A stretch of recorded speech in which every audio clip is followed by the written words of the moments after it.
"I only wanted to be with my daughter this Christmas," she said, her voice catching, as if the words were a coat too tight around her ribs.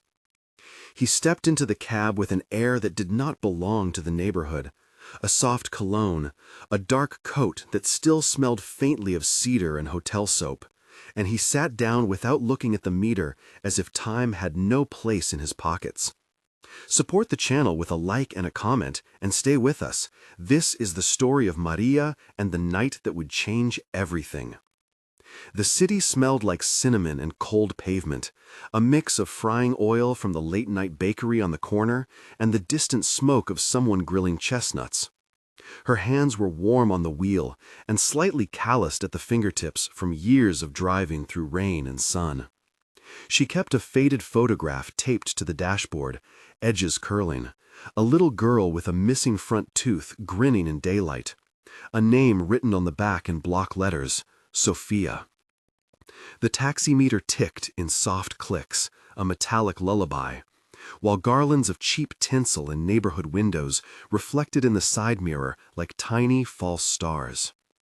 Maria had finished her shift an hour ago, but picked up one more run because the rent was due and the landlord's last warning was still ringing in her head like a bell. The past week had been a threat of eviction, a stack of unpaid bills in a grocery bag by the door, a bottle of cough syrup that she had to ration between Sofia and herself, and a note from the school that her scholarship for supplies could not be renewed unless a payment arrived. She smelled of tired coffee and the peppermint of a grocery store candy that Sofia loved. The decision to work on Christmas Eve had not been pride, it was arithmetic. One fewer night at home might mean one more can of beans, one more small book for the girl, the chance to keep the apartment that had taken years to call a home. In the rear view, she watched the stranger slide his hands into his pockets and then retrieve a thin leather wallet, flipping it closed with a precise, almost rehearsed motion. "Are you going to be okay tonight?" he asked suddenly, and his voice was softer than she expected. She glanced at him through the mirror, saw a face that seemed older than his years in the creases around the eyes and a steady patience in the way he listened before asking questions. The first minutes of the ride were small talk about traffic and detours, about the radio station playing a choir that sounded like a memory. He said his name was Alfred Whitaker and that his meetings had been postponed until tomorrow, so he was heading home early. His accent threaded through his words, translating the city into something remote and strange. Maria kept her answers short, a practiced economy that let her watch the road and measure the distance between curbs. But the stranger's curiosity was quiet and unthreatening, like a hand on the back of a seat. The stakes were clear and simple, and she named them without drama when he asked. The rent was overdue, Sofia needed new boots, a tooth had to be fixed, and they had been skipping a heating cycle to save on gas. The list felt petty and immense at once. He listened, and when she paused a beat too long, he said, "You do not have to tell me if you do not want to, but you could use some help." She laughed out a short sound that was half incredulous and half protective, an instinctive shield born from years of people promising help and then evaporating. "I do not take charity," she said. "I do what I can." He nodded as if he understood the difference, and in the mirror she watched a face soften with something that might be recognition. The app beeped with a new request, and she hesitated, then declined it. For the first time that night, the cab felt like a small room of confidences. They traded a half-dozen short confessions that unfolded into a conversation that grew in edges and depth, the sort of exchange that crosses the thin line between strangers and witnesses. He asked about Sofia and about the photograph, and she told him about the missing front tooth and the way the child insisted the tooth fairy visited even when they had no spare coins. She told him about the nights spent rehearsing stories to tell Sofia at bedtime, about the little rituals, a cup of warm milk, a folded scrap of paper with a bedtime prayer, Sofia's small sock hung by the heater like a tentative flag. Each detail was a pebble thrown into an otherwise still pool, making ripples that the passenger watched with an attention that felt almost clinical in its gentleness. He spoke in short, deliberate sentences, and at one point, when she mentioned the eviction notice, he did something Maria had not expected. He fished a business card from his wallet, then another, then folded them in the palm of his hand as if arranging seeds to plant. "I own a few companies," he said later, as if that explained anything. "I do not want anything for myself. I just want to make sure you are not alone tonight." The offer, when it came, was practical and simple in its generosity, and therefore all the more unbelievable. $5,000, placed carefully on the seat between them, cash folded like a promise. The first response was disbelief. The second was caution. The third was a memory of the landlord's face last week, asking for the rent like it was a favor and not a necessity. "I cannot take this," murmured, the foreignness of the gesture setting off an internal echo alarm, trained by years on the streets. He looked at her and said, "Take it. Pay the rent. Buy the boots. Make sure your daughter wakes up to a morning you can afford." That night, her distrust rubbed against a different instinct, the instinct to accept help when survival treads precarious lines. There were practical precautions because she had taught herself the language of safety.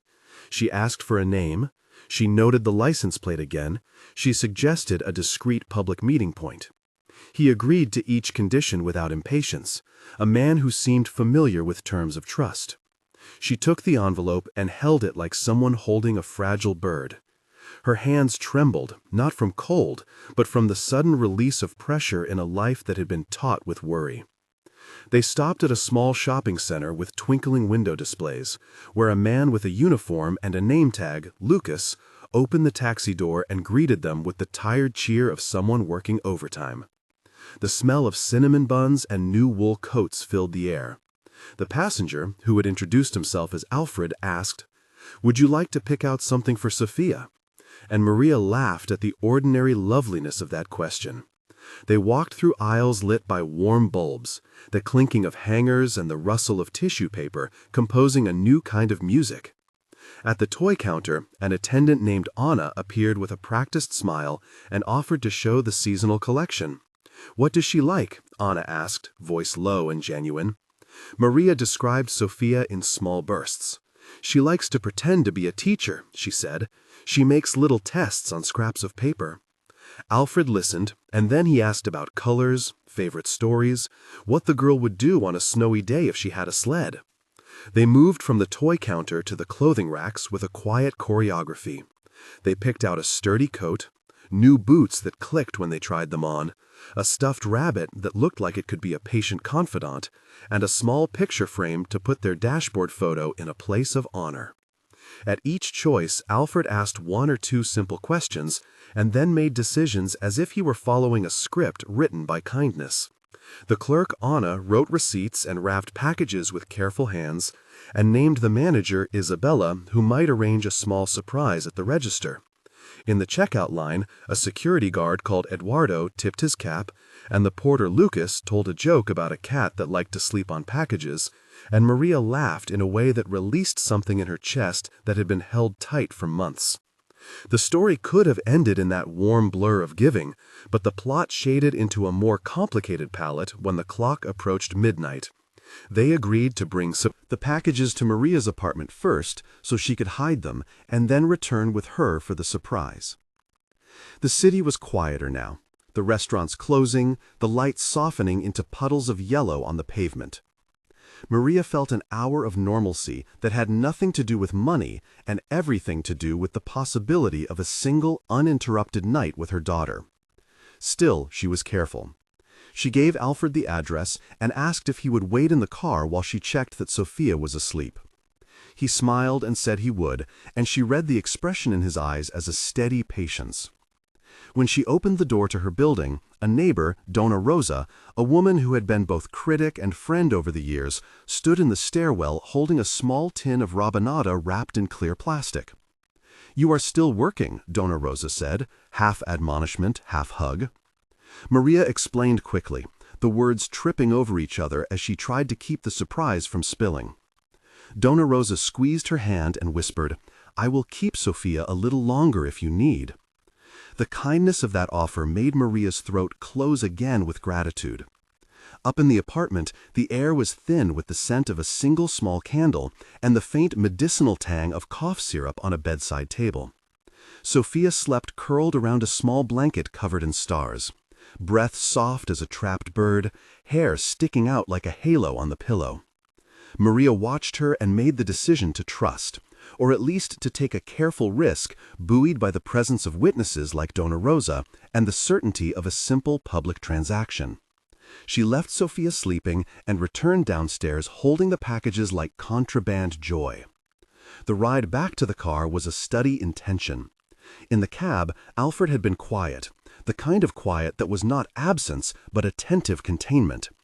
He asked about Sofia's school, about food allergies, about the smallest, most particular things that made a child a child. Their conversation drifted to their pasts. He revealed in a gentle, measured way a backstory that made his gesture make strange new sense. He had grown up in a household where Christmas was a season of absence, where money had been a cold thing that could not buy the company of the people he loved.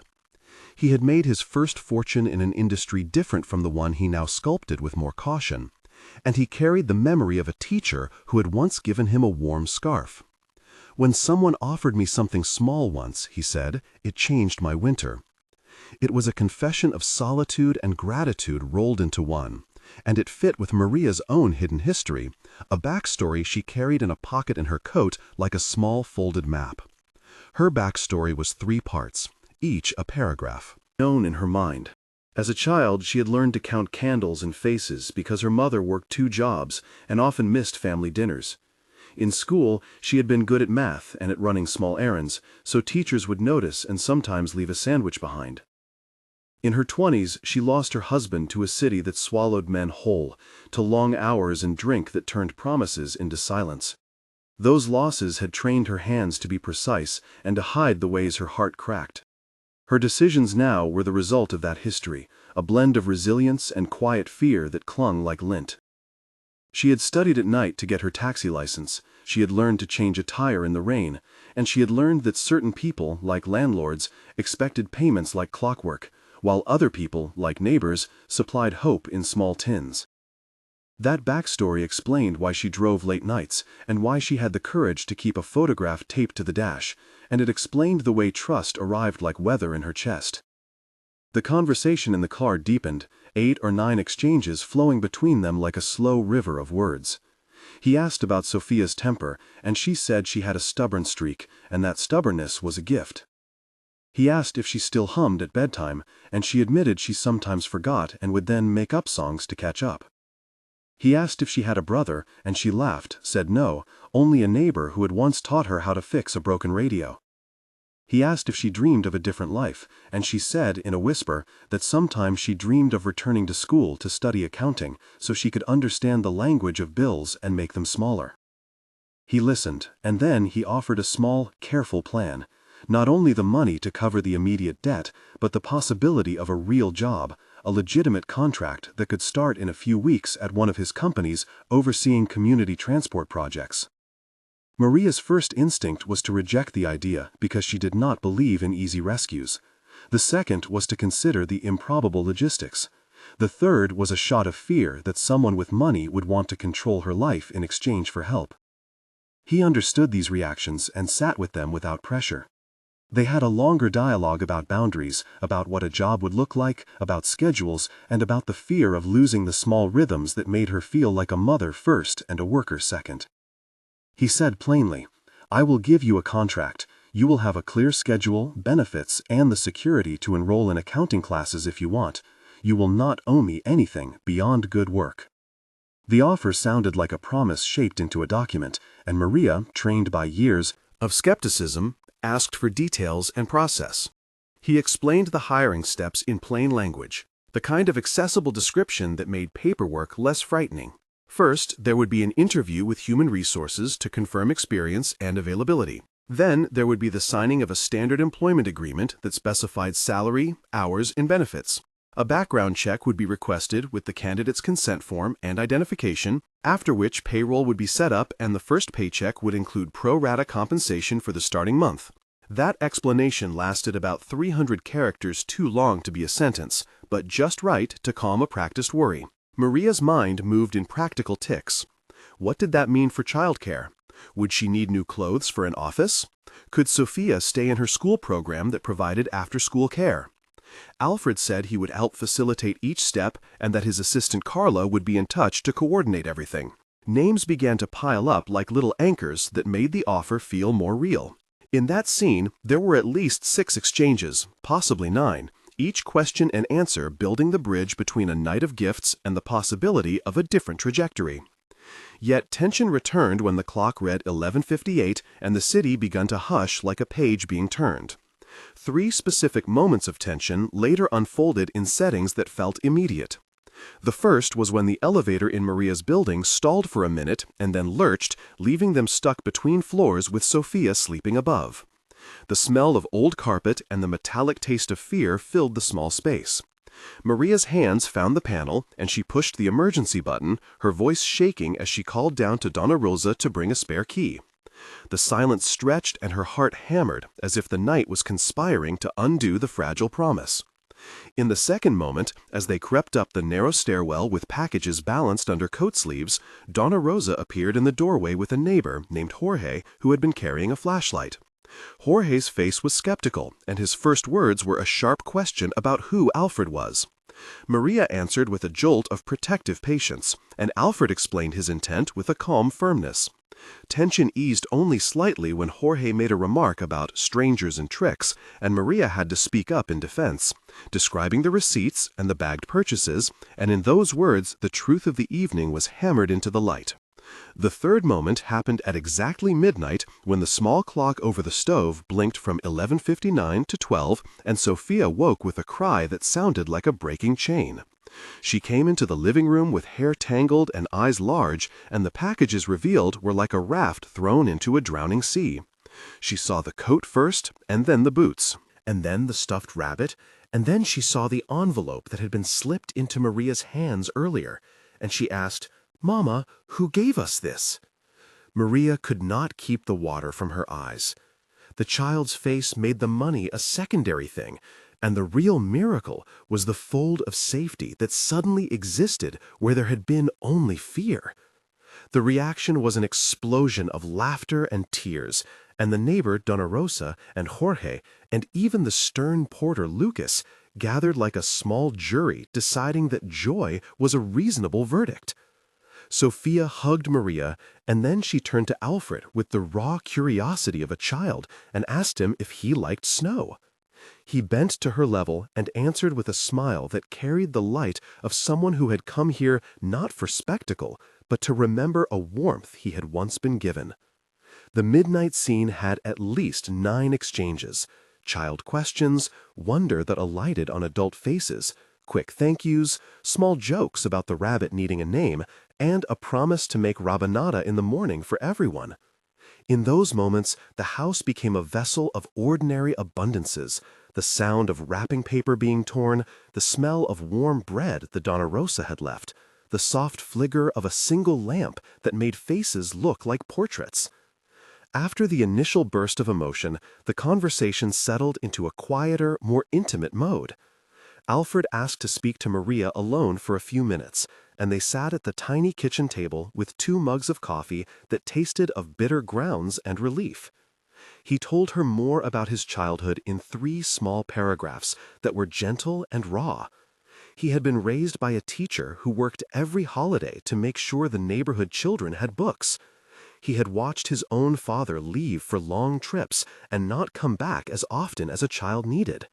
He had learned that wealth without connection was like a house without heat. Those memories were the scaffolding of his generosity.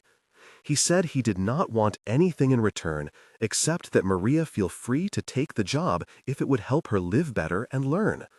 He placed a card on the table with a direct phone number and the name Carla, again, this time as someone who would call to set the interview. He spoke with such careful kindness that she found herself considering a future that included paychecks regular enough to pay rent on time, benefits that would mean Sofia could get health care, and the possibility of enrolling in night classes to study accounting. The dialogue here was another extended exchange of at least 8 turns, in which Maria posed practical questions and he answered with specifics and with the patient limits of someone who had learned to be careful with promises. He spoke of a role that would start as a temporary coordinator of community rides, using value she already held as a driver, and would include training and a clear 2-week probation period. The clarity of terms made the offer less like a windfall and more like a doorway. Still, Maria felt the old fear flare. Would a job like this require long hours away from Sofia? She asked, and he promised flexibility and the possibility to work from home 2 days a week after 6 months. To formalize the offer, he said, they would need identification, references, and a signed agreement. The description of that process was practical and accessible. Show ID to Human Resources, provide 2 references, sign a contract that lists salary, schedule, and benefits, and agree to a background check with consent. Payroll setup would require filling a direct deposit form and presenting bank details. He offered to cover the transportation to the interview and to set up a meeting time that would not conflict with Sofia's school. That procedural explanation was short but tidy, about 300 characters, and it settled some of Maria's anxieties by turning abstract promises into a small stack of familiar papers. The next day, Carla called as promised, a voice that was brisk and kind, and arranged the interview. The small sequence of events that followed felt like the slow building of a new house. An application filled, a reference called by a neighbor named Jorge, who hesitated and then gave a warm recommendation, and a short orientation meeting where Maria met a supervisor named Isabella who smiled as if she knew the meaning of second chances. Over the next minutes, the narrative expanded into moments of practical transformation, and the community that surrounded Maria showed up in specific, named ways. Lucas, the porter, agreed to babysit in emergencies, and Donna Rosa offered to pick up Sofia from school on Thursdays. Anna from the store offered a discount for any clothing Maria might need for an interview, and Jorge promised to help with moving boxes if necessary. The story collected names as proof of reality. Carla from HR, Isabella, the manager, Lucas, the porter, Anna, the clerk, Jorge, the neighbor, Donna Rosa, the friend, Eduardo, the guard, and Alfred, the benefactor. Each person had a gesture that mattered. In the following weeks, tension eased into routine and then into growth. The epilogue unfolds in 3 clear beats. 1 month later, Maria had her first paycheck, and the rent check was delivered with a small, private victory she smoothed into the landlord's hands. Sofia's new boots clattered across the kitchen floor, and the picture frame from the dashboard sat on the mantel. The money had not fixed everything, but it had bought breathing room, and Maria had used some of it to enroll in a community accounting class that met 2 nights a week. Her days became a rhythm of drop-offs, work, and class, and she navigated it with cautious optimism. Her neighbor Donna Rosa started bringing an extra plate of food on Sundays, and the landlord reduced the late fee as a temporary goodwill gesture.